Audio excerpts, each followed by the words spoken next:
are listening to Questionable Material with Jack Helmuth and Brian Sack. This episode, every single news you missed that we've ever done in one episode. Enjoy. Jack. Who's there? Brian is. Who? Where? Right here. Oh, hi, Brian. So, Jack. Yes. Guess what? There's news you missed. There's news I missed again? Yeah. I'm a well-read person, Brian. Yeah, it doesn't matter, Jack. In this crazy news cycle where every week Trump stuff dominates the news. That's true, especially this week. You miss the news. So what I do is I go out there and I find the news that you missed. Catch me up, Brian. Go ahead. Have you heard of Mandarin Chinese? Of course I have. Not a real language. Is that true? Yep. China admitted on Wednesday that Mandarin is, quote, completely made up, end quote, and that the country's 1.4 billion citizens have been speaking gibberish for eons in what is considered to be the most elaborate practical joke ever played.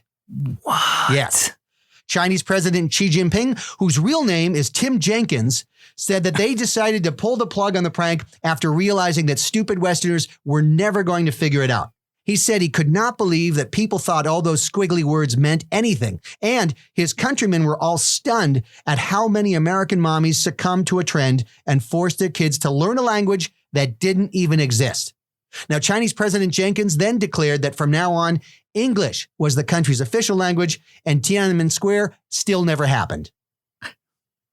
Wow. Yeah. That's a lot to unwrap. I'm going to be honest with you. Yep. That's this kind of stuff you miss because of these crazy news cycles. Because of the Trump obsession, we missed Mandarin Chinese is not a thing. It's fake. It's fake. They were playing with us. So that's the fake news. Yeah. Although that's wow.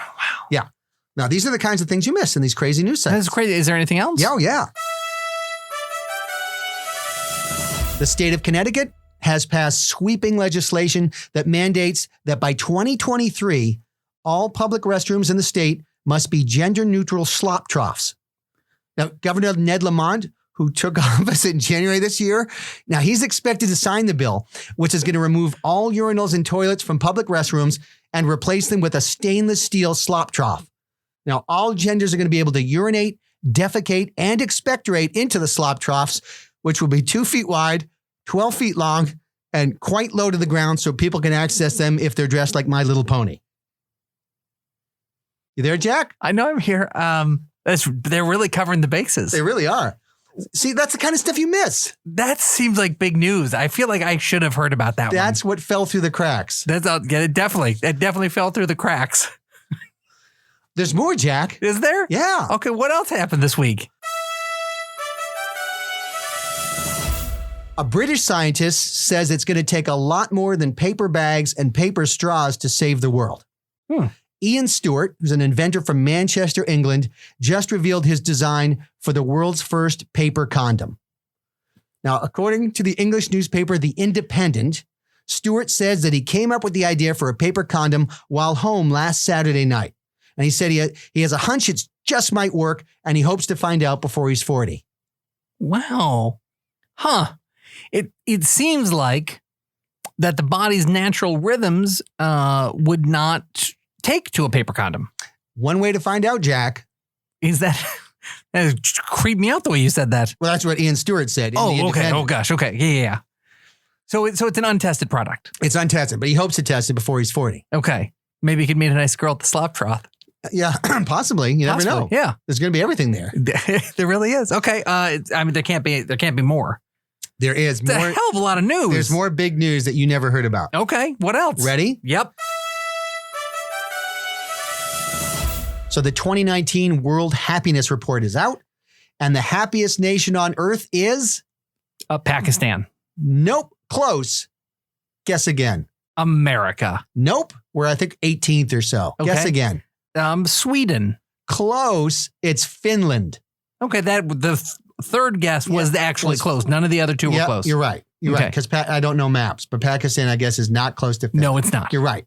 So the 2019 report came out. Finland is number one. Okay. The report factors in GDP, social support, life expectancy, freedom, absence of corruption, cannibalism, and sex with robotic penguins. And Finland edged out Norway for the number one slot because they've got slightly more robotic sex penguins, and Finnish children aren't as chewy as Norwegians. Okay. Can you give me that list again? Because there are some things like GDP and stuff that were really made sense to me. And then I feel like it got a little weird at the end. GDP, social support, life expectancy, freedom, absence of corruption, cannibalism, sexual rebellion. No. Okay, yeah, it's those last two. To me, that are the red flags. The cannibalism. Yeah. And that's increasing the Finn's happiness. Absolutely. You act as if that's a natural thing. Why would that be? Because Finnish children aren't as chewy as Norwegian kids. They came in number 2. So the cannibalism is just towards children? I don't live there. That's why I'm only kind of happy.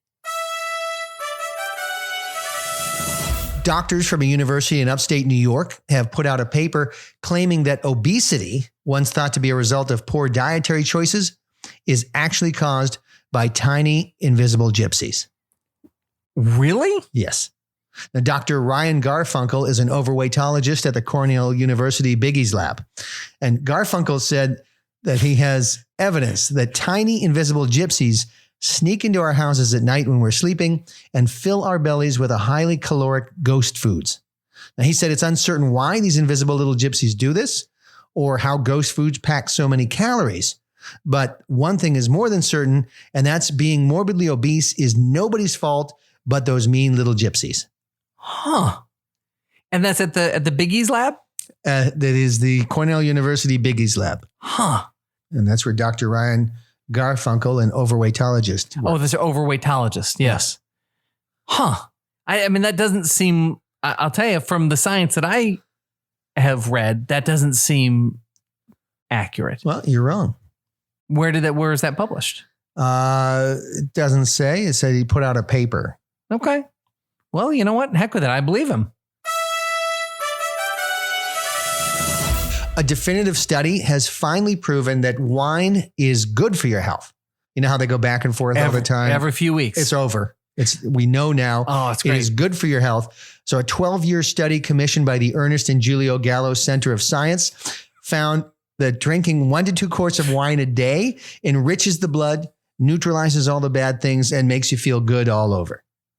So Dr. David Gallo, who's one of the chief researchers at the Institute, said, quote, "All wines are delicious and healthy, especially the cheaper, sweeter ones that come in jugs," end quote. He also said to check your Sunday supplement for a 2-for-1 coupon.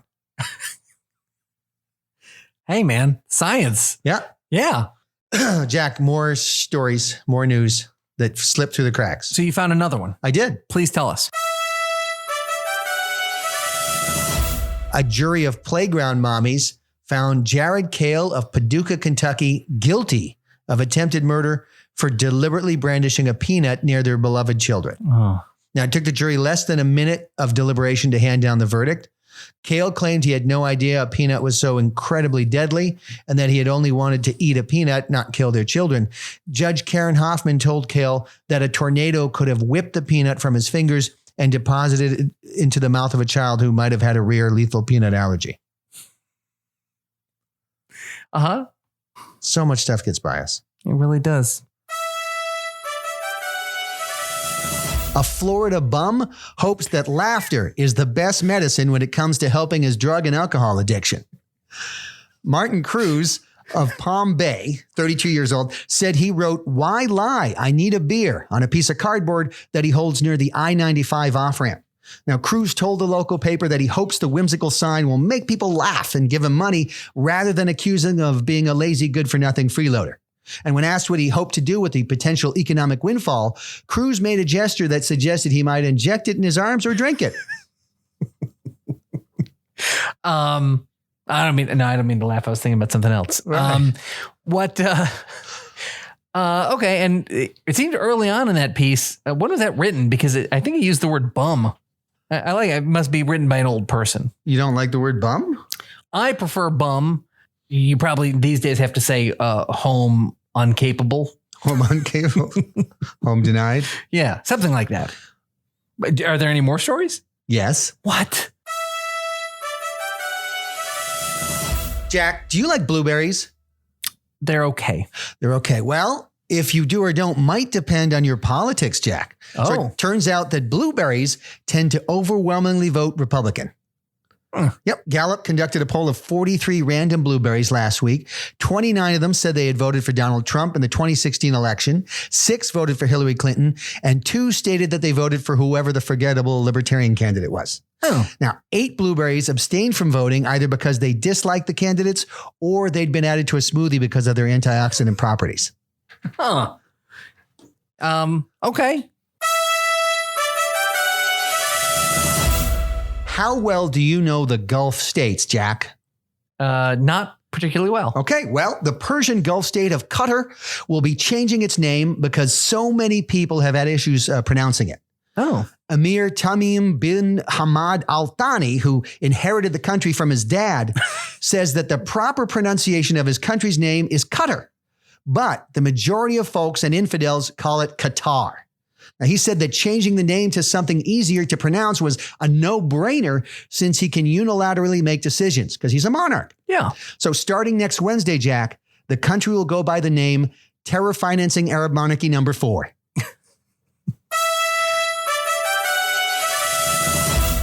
Jack. Yes. What, Brian? Was there another story that fell through the cracks? I have another story that fell through the cracks. Great. A new report from the Cleveland Clinic states that people with a perceived gluten intolerance are 83% more likely to be annoying. The doctor said that people with perceived gluten intolerance often had elevated levels of exaspamine, which is an organic chemical associated with being difficult at restaurants. In addition, Jack, the report says that people with elevated exaspamine levels also tend to request ingredients on the side and are seldom happy with how their steak was prepared. Huh. Jack, are you familiar with Boston Dynamics? Yes. You are? Yeah. What do they do? Like computers or missiles or something. No, Jack, you're thinking of General Dynamics. Oh, what's Boston Dynamics? Now, those are the guys who make robots, Jack. The robot videos, and you see like the robot dog running, and then they came out with a new video, like the robot dog reaches up and opens the doorknob. That's right, I saw it. And then it can jump upstairs, and now they have the 2-footed one, and you can jump on tables. Yep. And then you can like kick it, and it gets back up, and it runs upstairs. Yes. Well, now, Jack, they just released their latest video. Oh. It's their newest robot, which can run upstairs, scale buildings, and balance on one foot while peppering humans with machine gun fire. I'm not always one for government regulation, but maybe here's hoping there is some. Jack. Yes, Brian. I have new news. Oh, new news? Something you missed. What did I miss? Are you familiar with Greta Thunberg, Jack? Yes, the Swedish environmental activist. Yes. Well, her 15 minutes of fame might be up because there's a new activist in town who's even younger, Jack. Tell me. Ace Henderson. He's a 4-year-old non-binary heteronormative cisgender trans person. And boy, does he have a message for the military-industrial complex, Jack. Okay. Now, in a passionate speech delivered at her preschool last Thursday, Ace said that we ignore Eisenhower's famous warning at our peril, accused grown-ups of having shat on his future, and said she hopes we will all die. Now, the feisty 4-year-old railed on military spending, corruption, exporting democracy, and perpetual warfare, and stated that we all have blood on our hands for participating in the Anglo-centric capitalist patriarchy. He said that when she grows up, he hopes to, quote, disembowel the hegemon that is Western society, end quote. The uncoached, toilet-trained Ace then took a mandated nap. Oh. And those were her words. I'm clearly unscripted. Oh. It's, I feel like maybe that's the parents. Jack. Yes. Do you like spelling bees? Not particularly. Why not? It just seems like there's so many other ways to spend my time. Well, you're a buzzkill, pun intended, Jack. Well, did you know there's a new effort underway to make spelling bees more accessible to everyone? Oh, that's nice. Tell me about it. Well, earlier this year, the Scripps National Spelling Bee ended in an 8-way tie.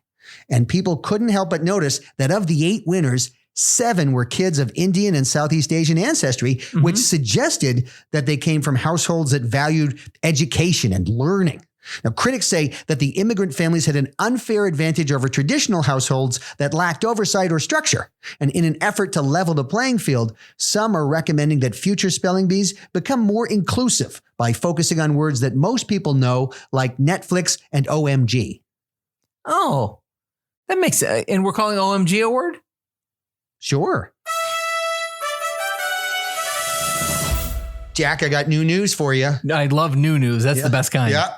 The Me Too movement I've heard. has claimed a victory in Great Britain after setting its sights on an elite private school there, Jack. So Charles Lipscomb, the headmaster at the private Kensington School for Sexy Young Ladies with Silky Smooth Skin, announced that the prestigious institution would be changing its name after receiving a maelstrom of complaints from around the world. So Lipscomb, Jack, said that there was no choice but to acknowledge that societal norms had changed since the founding of the school in 1837, and that henceforth the school would be named the Kensington Girls' School. Lipscomb told reporters that he hoped the name change would put an end to the distracting controversy and allow the school to refocus on their nearly 200-year legacy of educating women with giant hooters. Well, Jack, you've heard of Kirsten Gillibrand, right? Yes, of course. Right? See, apparently, the New York senator is very sorry for wasting everyone's time by running for president. Okay. So speaking next to a pile of cinder blocks in her upstate New York backyard, Gillibrand told a bird feeder that she had absolutely no idea that she was so incredibly unlikable and such an utterly empty vessel. Oh. Now, while reeling in a garden hose in preparation for winter, the 52-year-old wept softly and told a bag of mulch that she didn't realize most of her own party absolutely despised her for the act of opportunistically tossing Senator Al Franken under the bus in order to gain some unwarranted lady virtue points. Gillibrand then sat on a mold-covered plastic lawn chair and asked a caterpillar if it would be her friend. The caterpillar, Jack, said no. Oh. Shoot, I was hoping for better for her. Well, did she think those things were like reporters or friends? I guess. Oh, that's sad. Jack, have you ever had a speeding ticket? I did once. It was very upsetting. I've had a few speeding tickets myself. I can imagine. And, when they hand you the ticket through the window, they always say something like, oh, we're looking out for you, trying to keep the roads safe, right? Yeah. Yes. Well, Jack, on Monday, Massachusetts State Police Chief Jacob Schneider admitted that speed traps are not in any way meant to improve safety and that their sole purpose was revenue generation for bankrupt tiny towns and, ironically, a way to pay for having too many corrupt Massachusetts State Police. Can you believe that, Jack? I can't believe you would admit that. Yeah, it's weird. Now, Schneider said that they decided to fess up after realizing that everyone had been on to them for years, especially when they regularly blow by you on the turnpike doing 90 miles an hour. And he said from this point onward, as the officer hands you a ticket, he's just going to come out and say something like, sorry, buddy, Pittsfield needs money more than you do. Plus, I've been padding my overtime. Wow.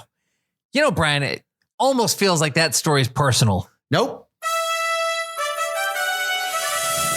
Jack. Yes? I have more news. Oh, I'm shocked. Bose Audio Jack. Have you heard of them? We just got was it Bose? We just got an audio system in my house for my birthday. Really? Yeah. Nice. Fancy. Yeah. Things are going well, I guess. Oh, yeah. Well, Jack, the maker of high-end audio equipment, Bose, announced that it will be debuting the new Bose OC1. It's an opinion-canceling headset that uses state-of-the-art technology to convert the uninformed and infuriating views of everyone around you into soothing white noise, Jack. Oh. Now, Bose CEO Philip Hess says the new technology is a game changer and will prevent you from hearing or engaging with ideas and things you don't like, almost like a portable safe space.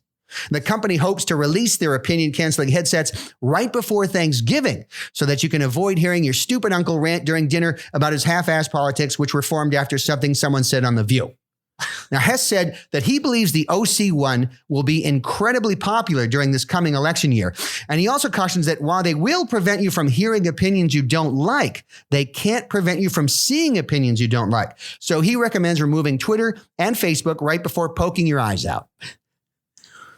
That's opinion canceling headphones. That's perfect for 2019. That would be the hottest item. Be like an Oculus. It will be the hottest item, Jack. It's a real news item. Man, if that were fake, I would say keep that and make it real because you'll be a trillionaire. Well, I don't know how to do the technology part of that, Jack. Well, then just release it as a gag in a podcast. There you go. Sold to the lowest bidder for no dollars.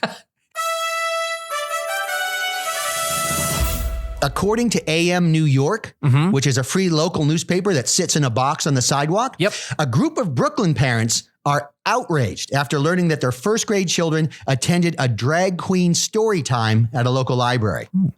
Now, critics of the event said that they were never told about the field trip and were completely taken aback to learn that Ms. Delicious, a 230-pound, 45-year-old Queens man, read the children excerpts from Charlie and the Chocolate Factory.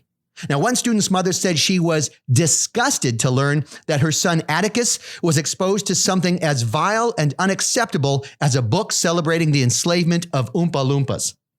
And local dad Darren Shelby, who makes sustainable hacky sacks out of hemp, said humanizing a capitalist propaganda figure like Willy Wonka was quote unquote unthinkable, and that his child Stormbringer would likely suffer nightmares as a result. A spokesman for Ms. Delicious said she's sorry parents were upset by her choice of a book and offered to waive the cover charge to her legendary Saturday cabaret at the Pink Stiletto Lounge. Oh, so a happy ending. Yeah. Oh, that's really nice. Free cover. Well, that's a great story, Brian. Are there any other stories I missed, or is that it for the week? Oh, God, no. There's another story, Jack. Okay. Are you ready? I guess so. The political swag wars are heating up, Jack. Now, it started with one-time hopeful Beto O'Rourke selling T-shirts that said, "Hell yes, we're going to take your guns." Well, now, Elizabeth Warren got in on the swag action and is selling a coffee mug that says, "Billionaire Tears." Well, that set off a swag arms race of sorts amongst the presidential hopefuls.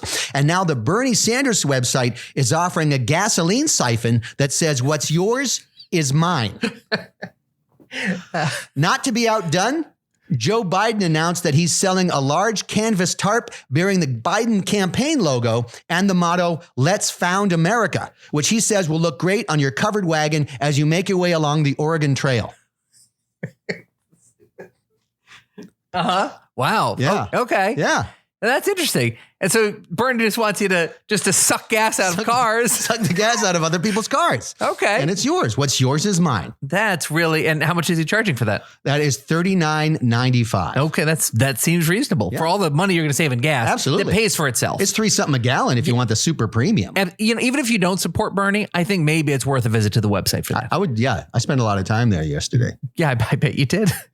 What that was a great story, Brian. What else? Are there any other stories, or were those the only stories of the entire week? Well, there are more stories, but I'm going to divert a little bit because I have a segment that's very important, I think. Okay. So as you know, a lot of pigeons in the city. Yep. And all the pigeon newspapers are shuttered. Oh, gosh. So I wanted to offer some news for pigeons. Oh, that's great. Yeah. So for all the pigeons in the audience,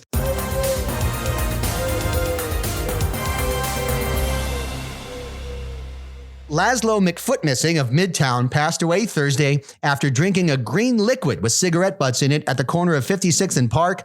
Cause of death is unknown. Ryan Oily Feathers of Gramercy discovered an uneaten French fry on the road near Barnes & Noble in Union Square. He was able to eat half of it before he knocked it into the gutter. Oh. Now, Herb One Eye reports that the pigeon proofing under the awnings at Macy's has been significantly deteriorated. He says the awnings now provide excellent protection from the elements and ample room for shitting on passersby. A large gathering near Bleecker Park was disrupted Monday when it was violently charged by an agitated young human. Sources say the incident was unprovoked. According to area resident Freddie Suitshitter, the park has been the scene of several unwarranted chargings and is no longer considered one of the top places to roost in the city. Oh, wow. Peter Slowreact was struck and killed by a Department of Sanitation truck early Wednesday morning while sitting on Canal Street. He should have seen that coming. A memorial service will be held in the exact same location. The body will remain on display until it deteriorates. Okay. News for Pigeons regrets the passing of Norma Bread Lady Borelli, whose combination of loneliness and insanity made her a Central Park legend. Her generosity will be missed. A memorial service will be held Thursday at the fountain with catering provided by nearby humans dropping half-eaten bagels. And a correction. The pile of breadcrumbs reported yesterday near Arturo's Pizza at York and 85th was actually a pile of sawdust. We apologize for any confusion.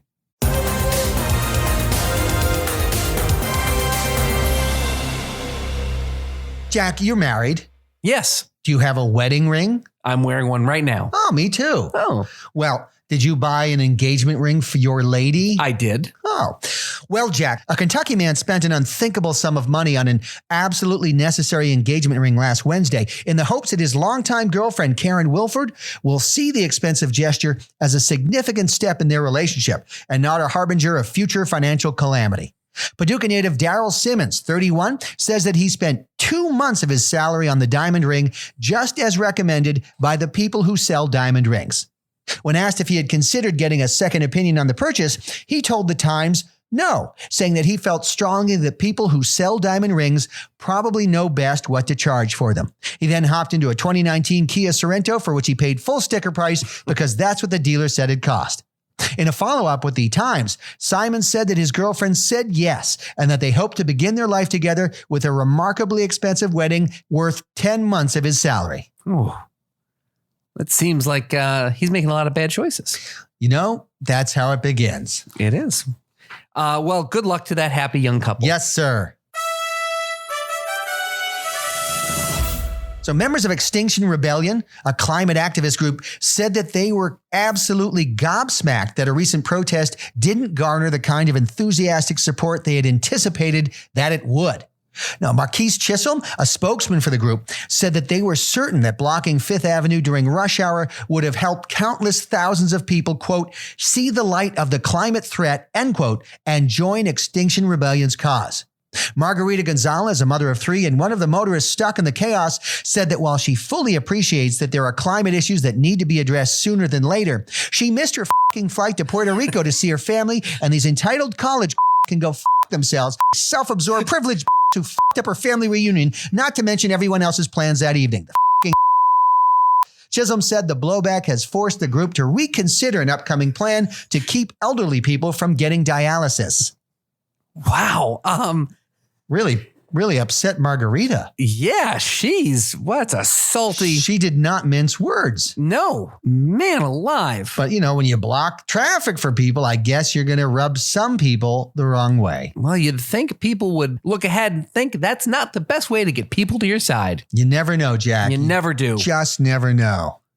Maybe I'm going to jump over there and crap on your keyboard and get you to support animal rights. A famous mommy blogger said that she could definitely see the irony in the fact that she is a truly horrible mother. Amelia von Hilsberg, editor of the popular mommy blog Mama Palooza, said that the nature of full-time mommy blogging was such that the entirety of her parenting had been outsourced to various underpaid third parties. According to von Hilsberg, while carefully crafting posts on how to be the world's most perfect mommy, she was overcompensating for grossly neglecting the emotional and spiritual needs of her twins Ruby and Sapphire by spoiling the duo and letting them get away with everything without consequences. The 49-year-old single mom said that now that her children are 13, she realized she has created, quote, perfect monsters, end quote, destined to become unlovable trophy hellions for some soulless hedge fund manager like their dad. Von Hilsberg also admitted Ruby and Sapphire were named for reasons that had more to do with website hits than practicality. The unusual candor came after 3 hits of Xanax and a half bottle of Pinot Grigio. Wow, that's a mommy blogger's lunch. Washington, D.C. Metropolitan Police Chief Peter Newsham says that after a year-long investigation, the Metropolitan Police Department had exhausted all leads and would be officially calling off the search for Mitch McConnell's Chin. Oh. Yeah, in a press conference yesterday, Newsham said that in the time right after Senator McConnell's Chin had gone missing, he was absolutely confident that it would be found. But after a fruitless year-long chin hunt, he could no longer justify diverting significant police resources away from slightly more pressing issues such as homicides, assaults, and being overly sassy. Chief Newsham says that despite the bad news, he hoped that Senator McConnell would be able to, quote, keep his chin up, end quote, which he immediately regretted saying because the senator has no chin. Yeah. Man. Yeah. Real foot and mouth moment for that guy. Right. That's well, yeah, I did not see that story, so that you're accurate. That's a story that I missed. Sad story. It is sad. It does. It's his lips end, and then it's his shoulders or a Lips white torso. jelly. Yeah, lips torso. CNN reports that host Chris Cuomo is eagerly devouring Wikipedia articles about the recently blown up Iranian Major General Qasem Soleimani, an individual about whom Cuomo had previously known absolutely nothing. A spokesman for the CNN host said that Chris was, quote, concerned that he always looked like a know-nothing schmuck who has his job only because his dad was governor, end quote, and that he hoped to change that image by looking as though he knew what he was talking about the next time he was on TV. Cuomo ran into trouble initially because when Googling, he was unable to spell Soleimani, Qasem, or Iran. But after a brief consultation with an intern, the 49-year-old journalist, in quotes, was well on his way to possibly not putting his foot in his mouth again. Wow. And he didn't know how to spell Iran. Barely. Wow. Or Iran. That seems to be a point of contention with us today. No, yeah. That you appear to be pronouncing it right, and I'm saying it like Americans say it. Iran. I ran so far. And it's Iran. Iran. Yeah. Okay. I missed that story. Thank you. Yeah, no, it falls through the cracks. Thanks for finding it. There's every week is like a crazy cycle. Huh. Is there more? That must be it. That's a lot of crazy there's stories. more news, No Jack. kidding. Yeah, please. Okay. I don't like this pressure. Taking a cue from the gender reveal party trend, a New York woman has invented what she's calling the divorce reveal party. A divorce reveal party is similar to a gender reveal in that family and friends gather around. However, rather than using pink or blue colors to identify the child's gender, the host uses a lawyer who bursts out of a cake or broom closet to present documentation indicating the spouse's desire to terminate the marriage. Dobbs Ferry wife Betsy Helmuth said that she intends to host the very first divorce reveal party this weekend, unbeknownst to her husband, Jack. Oh, that's neat. Yeah. And, here's a funny footnote to that story. Yeah. This is a crazy thing because my wife's name is also Betsy Helmuth. No kidding. That's hilarious. And my name's also Jack. That's so weird. I also live in Dobbs Ferry, New York. What are the odds of that? That's insane. Huh. That's a really neat story. What? Can we go back a second? That's the news you missed, Jack. I think we should just move on. Can we just take a quick break? No, we should just keep moving on. Don't think about it. A Texas woman is the latest in a string of mothers who mistakenly believe that their child is extraordinary. According to sources, 32-year-old Joanne Belford of Highland Park in Dallas told several mothers in a weekly playgroup that her 7-year-old son Atticus started walking early, talking early, and reading early, when in fact none of the child's milestones were anything out of the ordinary when compared with national averages. Belford also claimed that her child had amazing motor coordination and was musically talented because he likes to hum songs. Other mothers in the group say that they believe Belford's claims are far-fetched and somewhat ridiculous, but they won't address her directly because she hosts the playgroup in her large and comfy family room. Comfy? Comfy. Wait, in Texas, what does that mean? I don't know. I don't know Dallas speak. Oh, it's comfortable. Okay. That's how they say it there. Oh, is that true? Yeah. That's really the way to make it a regional. Yeah, no, I like to cater to the directly. Really good job on that's Atticus, you say. Atticus. That almost seems like a name. Don't take offense to this, please. Yeah. Okay. It almost seems like a name that you would make up with a contempt that you have for that type of person. That name is a name I have heard at the playground. I bet it is. Yeah. Tell me more. I will. A Los Angeles man is reconsidering his political views after being called a libtard on social media. 28-year-old Darren Haynes of Sherman Oaks said that early yesterday morning he issued a tweet saying he felt that the Second Amendment was vague and should be reworded. After a response calling him a, quote, ignorant libtard, end quote, Haynes said that the response by Angry Mike 2293 caused him to reevaluate his stance. Although Haynes says he's not 100% ready to commit to changing his point of view, he does note that Angry Mike presumably had some valid points, even if he failed to share them. Wow. So I guess people really can make a difference online. Yeah. You just call people names. And then eventually they'll be like, wow, I guess you were right. I mean, if I insult you, don't you feel like, oh yeah, I should see Brian's way? All the time. Yeah. Yeah. You big dumb jerk. I agree that I'm a bad person. See? Oh, wow. It really works. Yeah. No, that's how it works. Oh, okay. Any more stories? Yes. As a matter of fact, there is. Sweet. A Roanoke man is driving back from the airport with a woman who does not look like the one he'd been corresponding with. 29-year-old Timothy Cubbins told the reporters he picked up Amanda Bonham at the Roanoke Blacksburg Regional Airport in person after corresponding with her for several months on Match.com. Cubbins said he was currently driving toward his apartment, grappling with a polite way to ask her why she looks so dramatically different from her online persona. In a statement delivered inside his head, he stated that his weekend plans would probably be altered as he was now hesitant to introduce Bonham to his friends. Bonham was unavailable for comment as she was staring out of the window, trying to think of a way to explain why her profile photos were of her best friend Diane. Wow, that's a tale. Yeah. Wow, and Roanoke, huh? Yeah. A good find. And Amanda Bonham is her name. Bonham. Oh, Bonham. Like I thought you John said Bonham. Oh, I thought it was like bottom, like No. you have a stinky bottom. No, Bonham. Like John Bonham, who died on puke from drinking too much. Great drummer, though. Led Zeppelin. There you go. You know Led Zeppelin. I know. I've heard of them. You know John Bonham? No. He was the drummer.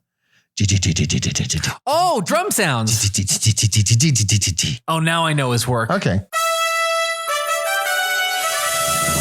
Iraqi SWAT teams apprehended a high-ranking ISIS cleric who had been hiding out in the city of Mosul. Abu Abdul Bari, who was so fat he's been nicknamed Jabba the Hutt and also called a walrus, is responsible for ordering the execution of clerics and scholars who refused to pledge allegiance to the Islamic State. He's also said to be responsible for the destruction of the tomb of the biblical prophet Jonah. Now, because of the extent of his crimes, the Geneva Convention does not apply, and the big fat fatty can be fat-shamed before being hung with tremendous difficulty because he's so incredibly fat. Did you see the photo of that guy? No. Oh my! It's like almost like he's like this. Oh, I did see him. I did see him. I did see him. Yeah. Yeah, and they had thrown him in the back of a pickup truck. He was so big. Yeah, that's awesome. Anyway, he's a dead man From like diabetes. I mean, they're going to hang him before diabetes gets him. Oh, okay. Well, I think that's a race. Too close to call. He's been sentenced to type 2 diabetes. Was that it, Brian? Nope. Well, fans of football will be happy to know that Super Bowl Live is right around the corner, and it's going to be Chiefs versus 49ers. Super Bowl Live will take place in Miami, a Cuban city south of Florida. Good luck to you teams, and may the best team get the most points. Good work, question mark. Finally, there's hope in the war against the coronavirus. Ooh. Scientists at the High-Tech Media Lab at the Massachusetts Institute of Technology say that they have created a way to stop the spread of the virus known as COVID-19. Their solution? HealthTron 2020. Now, HealthTron 2020 is an autonomous droid that can approach potential victims of the virus without fear of infecting a human medical professional. Now, the advanced droid then tests for fever and takes a swab from the individual's cheek, which it can test for any trace of the virus in a mere 23 seconds. Wow. If the test result is positive, the infected individual is sprayed with an antibacterial foam, covered head to toe with 5 millimeters of plastic wrap, and brought to one of the portable incinerators that the government has been placing near major metropolitan areas. I like how when you laugh, you go away from the microphone, thus defeating the whole purpose.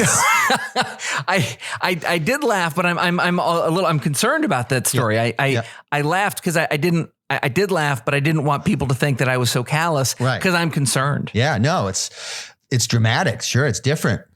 It's kind of like Soylent Green, but we don't eat them. Yeah, it's that should be getting more play. Yeah, no, that's one of the stories that falls through the cracks because we were just so obsessed with the Trump news cycle. I mean, I'm concerned. I feel like I kind of want to get my kids out of a metropolitan area. Oh, they'll be fine unless he gets a sniffle. Well, I mean, unless HealthTron is in the hood. I don't know how many HealthTrons they made. And it's all in the naming because HealthTron sounds very innocuous. Yeah, I feel comfortable knowing that HealthTron is near. HealthTron 2020. If it was Ditron, I'd be like, right. Second thoughts. But HealthTron, come on in. I want to visit HealthTron and have him service my family. Yeah. Okay. Maybe he will. Well, let's hope she. I don't know how robots identify.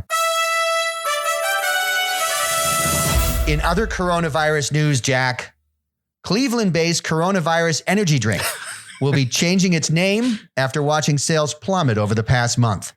Michelle Myers, the spokeswoman for Impact Sports Drinks Incorporated, told reporters that they were devastated to have to change the name after spending so many years building up their brand, but that they had no choice after it began to be conflated with the contagious disease that has gotten so much negative global press. Myers said that the ad campaign with the tagline, "Enjoy a coronavirus before your workout," will be retired immediately, and that all existing supplies of the drink will be donated to shelters.